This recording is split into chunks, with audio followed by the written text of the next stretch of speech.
The Canal Reserve Action Group presents the Lower Canal Reserve as seen by helicopter in November 1996.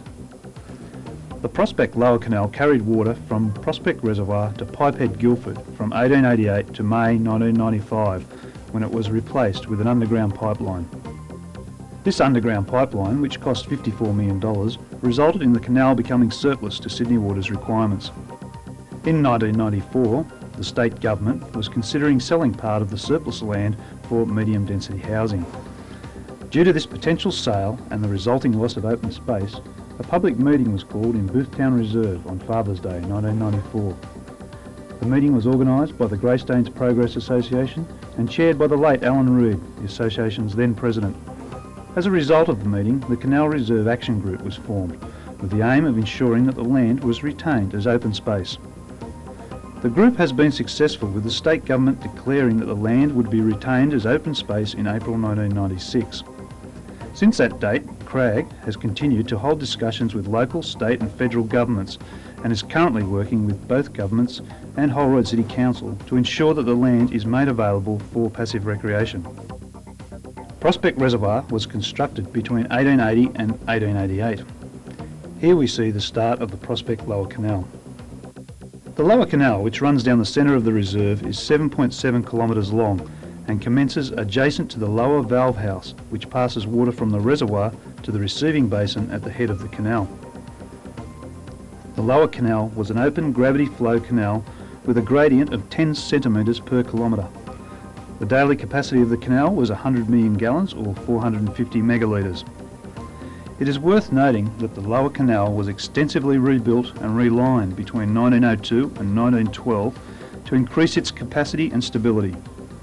Two types of lining were used on top of the original masonry work.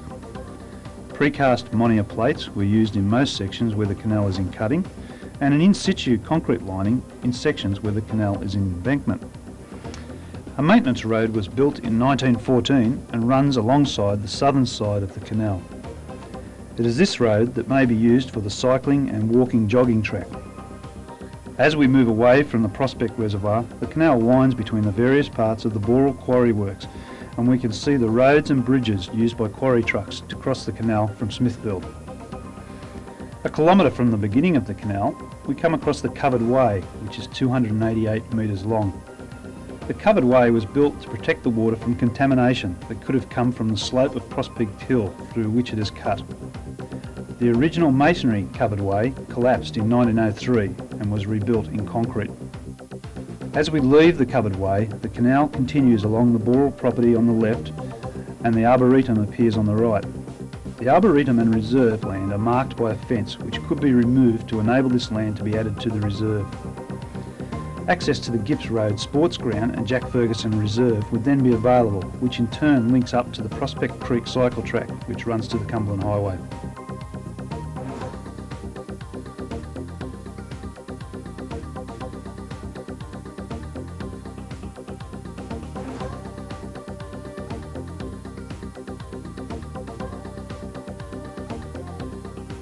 Moving on, we progress behind Munro Street towards Boothtown Reserve and the Gipps Road overbridge.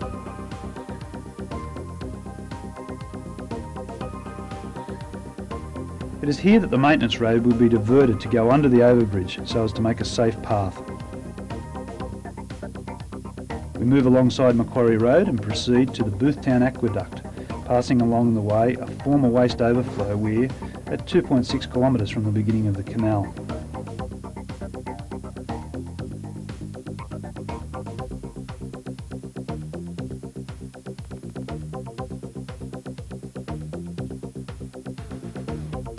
The arched brick aqueduct and replacement concrete inverted siphon, known as the Boothtown Aqueduct and Siphon, are situated 3.2 kilometres from the beginning of. The aqueduct ceased being used in 1907 as it leaked and did not have sufficient capacity to carry the flow from the upgraded canal. The inverted siphon with its unique inlet and outlet towers was used to bypass the aqueduct.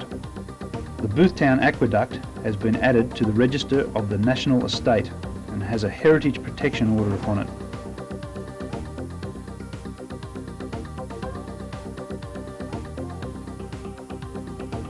Here you can see some of the 22 arches that make up the aqueduct. Each arch spans 30 feet.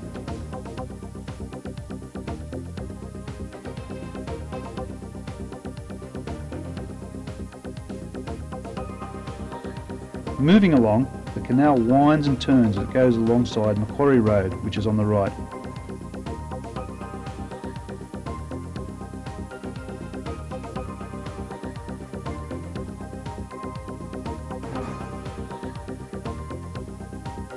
Coming up to the right side of the bend in the canal is the flood retention basin that was constructed to prevent flooding of the low-lying properties on Macquarie Road.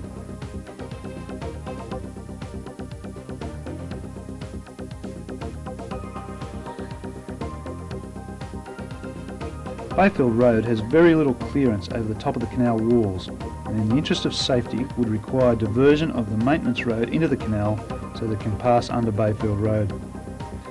The remainder of the roads that cross the canal are also lacking in clearance height. The only bridge that has sufficient clearance is at Gips Road, which we saw earlier.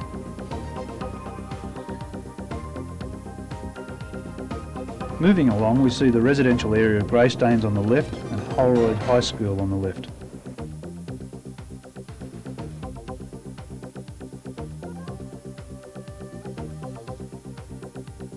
Near the end of Percival Road, to our right, at 4.6 kilometres from the reservoir, are two concrete in-ground tanks which were used for the Smithfield water supply, the first being constructed in 1895.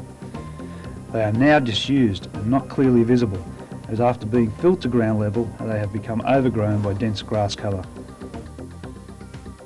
At this point, the canal takes some more turns, and coming up in front of us is the Canal Road Park, with the industrial area of Smithfield on the right.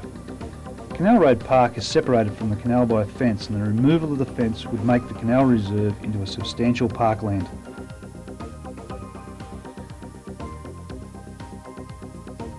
The busy Cumberland Highway provides the greatest challenge for an underpass, as the highway is actually dual separated carriageways and is quite wide, thus necessitating extensive work to construct a safe underpass. As we move past the highway, the canal passes through residential areas on both sides.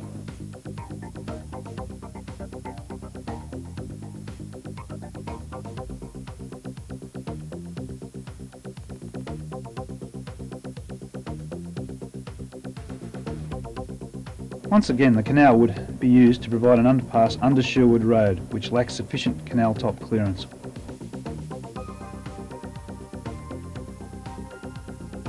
As we move on from Sherwood Road, coming into view are the two sedimentation chambers and central bypass located at 6.8 kilometres from the reservoir. These two chambers were used to remove sediment from the water prior to it entering Pipehead. The next road the canal passes is Albert Street. It is here that the canal reserve would end, 7.1 kilometres after it begins.